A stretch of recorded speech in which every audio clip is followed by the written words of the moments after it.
Terima kasih masih bersama kami dalam Sumatera Selatan. Hari ini kita ikuti informasi selanjutnya.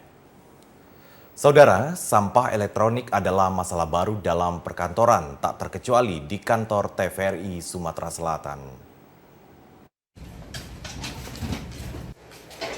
Inilah salah satu gudang barang elektronik bekas milik TVRI Sumsel. Para petugas dari TVRI sedang memilah dan memilih barang-barang yang tidak bisa dipakai ini untuk dihapuskan. Kebanyakan barang bekas ini adalah peralatan elektronik yang usianya puluhan tahun. Kan masih campur baur.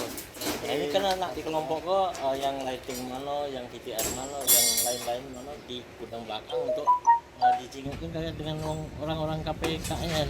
Oh, ini mau di apa? Pemeriksa audit. Lelang. Ini mau dilelang. Iya. Dilelang ya. Oh, mungkin kalau misalnya nanti ada yang masih bagus akan dilelang. Tapi kalau seandainya Gini, maksudnya gini, nanti dilihat oleh orang KPKNL itu, oh ini masih layak dibayar atau bisa dijual. Oh ini tidak bisa lagi, berarti dihapuskan atau di 0 rupiah kan maksudnya. Ruangan di TVRI tidak cukup untuk menampung barang elektronik